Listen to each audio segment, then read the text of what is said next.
Hi friends, how are you? Good morning. చూడండి, నేను మినపప్పు పొట్టు మినపప్పు వడలు చేస్తున్నాను. పొట్టు మినపప్పు చాలా మంచిది ఒంటికి.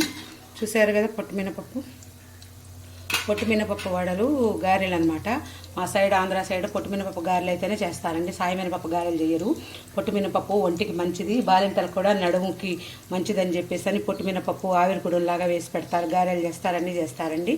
నేను కూడా పొట్టు మినపప్పు రాత్రిపూట నానబోసి పొద్దున్నే కడిగేసేసి దీనిలో ఆనియన్ అవేమి వేయమండి, అల్ల పచ్చడి ఇవి రెండు కలుపుకొని తినేస్తాం అనమాట. వడలు, అల్ల పచ్చడి, సాంబార్ పెట్టుకొని. ఇంకా పిల్లలు ఇప్పుడు జనరేషన్ మారిపోయింది కదా, అట్లా. లేకపోతే అసలు జనరల్గా అల్ల పచ్చడి, పల్లి పచ్చడి, గారెలు చేసుకొని తినేస్తామండి. చూసారు కదా, పొట్టు మినపప్పు ఇదిగోండి, ఇట్లా గట్టిగా రుబ్బుకోవాలి. గ్రైండర్లో వేసాను.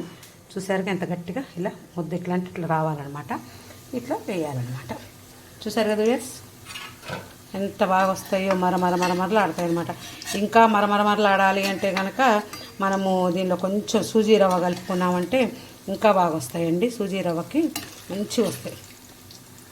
ఇంకో చూసారు కదా ఎట్లా కాలుతున్నాయో.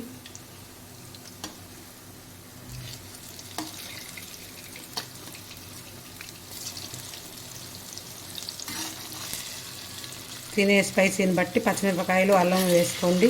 పిల్లలు, చిన్న పిల్లలు ఉన్నారు ఇంట్లో అనుకుంటే అసలు ఏమైద్దు, ఒక జీలకర్ర వేసుకొని చేసుకోవచ్చు.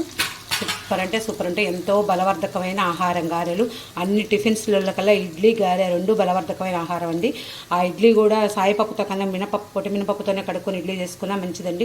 ఒకరు నల్లగా ఉంటే కలర్ఫుల్ అని అందరూ ఇష్టపడతారు, కానీ కలర్ఫుల్ కన్నా కూడా కొద్దిగా నల్లగా అక్కడ వచ్చినా కూడా చాలా మంచిదండి మినపప్పు, పొట్టు మినపప్పు. నేనైతే ఒక్కసారి 10 కేజీలు 5 కేజీలు తీసుకొచ్చుకొని విసురురాయింది ఇంట్లో, విసురుకొని మరటే దాచిపెట్టుకుంటాను డబ్బాలో పోసుకొని. గారెలకు మాత్రం ఎస్పెషల్లీ పొట్టు మినపప్పే వాడతాను. వడియాలు, గారెలు వీటన్నిటికి కూడా ఎస్పెషల్లీ మినపప్పు, పొట్టు మినపప్పే వాడతాను. వ్యూయర్స్, ఈ వీడియో మీకు నచ్చితే లైక్ చేయండి, షేర్ చేయండి, కామెంట్ చేయండి ప్లీజ్.